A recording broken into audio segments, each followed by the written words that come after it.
What if I told you that in the second week of testing in Bahrain, Ferrari was not only the most explosive car in the first meters, but it forced the FIA to intervene publicly due to a possible hidden trick in its hybrid engine. Because what happened in Sakhir was not just a good preseason run. It was a technical blow that left several teams shocked as they watched the SF26 shoot out of slow corners with brutal electrical delivery, as if it had found a secret window within the 2026 regulations. While some were still understanding its aerodynamic package, Ferrari was already exploiting hybrid management to the fullest, provoking suspicions, emergency meetings, and new technical tests promoted by the FIA. The second week of testing in Bahrain was the exact point where the narrative of the preseason completely changed. Until then, the discourse revolved around fuel charges, conservative engine maps, and hidden programs. But as soon as Ferrari began to chain runs with the SF26, something began to attract too much attention in the paddock. The way in which the red car delivered the electric power in the first meters of acceleration was not normal. It wasn't just good traction. It wasn't just mechanical stability. It was an immediate, almost violent response from low speed, as if the hybrid energy was perfectly synchronized with the thermal engine in a window that the rest had not yet been able to decipher. During those days in Sakhir, various technical analyses began to point out a clear pattern. Ferrari did not build speed progressively, it released it instantly. The SF26 seemed especially strong in the simulated starts and in the critical phase that goes from the apex of the slow corner to the first 150 or 200 meters of the straight. And in current Formula 1, where the electrical part has a decisive weight in the overall performance of the power unit, that area is pure gold. What Ferrari did was maximize the efficiency of the hybrid deployment without compromising thermal power, something that until now required sacrifices in reliability, temperature, or consistency. This is where the real technical tension begins. We are not talking about a visible aerodynamic element or a controversial piece that is easy to identify. The supposed trick is in the internal architecture of the power unit, in the logic with which energy deployment, thermal modulation, and interaction with the sensors that regulate the flow and delivery of power are managed. It's an approach that exploits a gray area in the regulations, completely legal under current tests, but aggressive enough to generate immediate concern among rivals. And when various manufacturers start asking exactly what your engine is doing, you know you've hit something sensitive. The reaction was almost immediate. Rival engineers began pushing for revisions to the control protocols, especially as they related to the dynamic patterns of electrical deployment under real track conditions. It is not enough for an engine to pass static bench tests if on the track it achieves behaviors that the regulations did not foresee in sufficient detail. For this reason, the FIA began to design new tests focused on compression, temperatures, and hybrid behavior in high-speed and traction phases, not as a direct accusation, but as a preventive measure to close any gray window that could alter the competitive balance. And while all this was happening in offices and technical meetings, Ferrari kept rolling. That's the part that worries the rest the most. Because while some are still trying to understand how the SF26 achieves such a clean and forceful start, in Maranello they seem convinced that their interpretation is valid, solid, and defensible. The second week in Bahrain not only showed a fast car, showed a concept understood from the roots. A philosophy that prioritizes electrical efficiency as a strategic weapon in a regulation where every joule counts. The psychological impact is also important. When a team shows in the preseason that it has found performance in a critical area of the regulations, it forces the others to react. And reacting in Formula 1 means redirecting resources, rethinking engine maps, adjusting simulations, even compromising the development of other areas.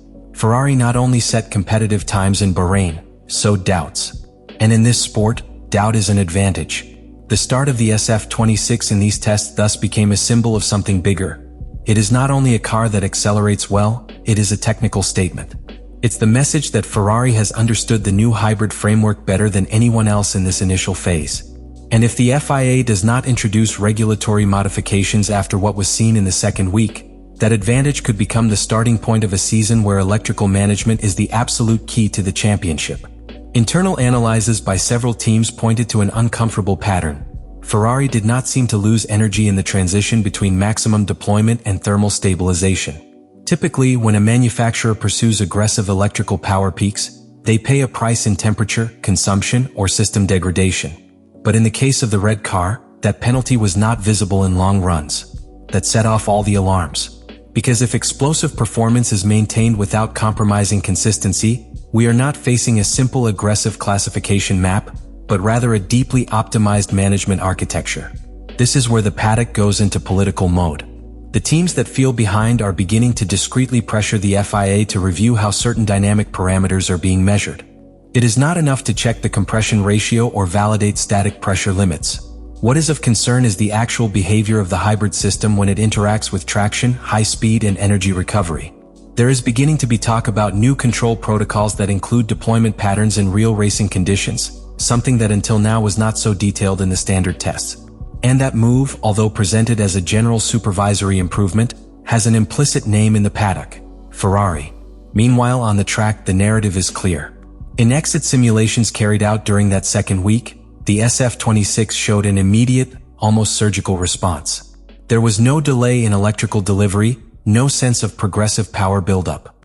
It was a direct hit of energy perfectly synchronized with the heat engine. And the most disturbing thing for its rivals is that this behavior did not seem to be the result of a single area of the car, but rather a total integration between electronics, cooling, control software, and the internal architecture of the power unit. Act 2 also reveals something deeper: the psychological dimension of the impact. When a team demonstrates that it has found performance in a gray area of the regulations, it forces the others to react without knowing exactly what they are chasing. Is it a hardware issue? Is it software? Is it a specific interpretation of the sensors? Is it a different thermal approach? That uncertainty can be devastating because technical development is not infinite. Every hour on the dyno, every simulation, every resource invested in replicating or neutralizing the Ferrari advantage is time not spent on other areas of the car. And at this point, the real risk for the championship appears. If the FIA decides to introduce new technical tests mid-season to close that gray window, the balance may be radically altered. But if it doesn't, Ferrari could consolidate a structural advantage in the most sensitive area of the new hybrid regulation. It is a delicate situation. Intervening too early can be interpreted as slowing down innovation. Failure to intervene can allow an aggressive interpretation to become dominance. The second week in Bahrain, then, ceases to be a simple test and becomes the beginning of a silent technical battle.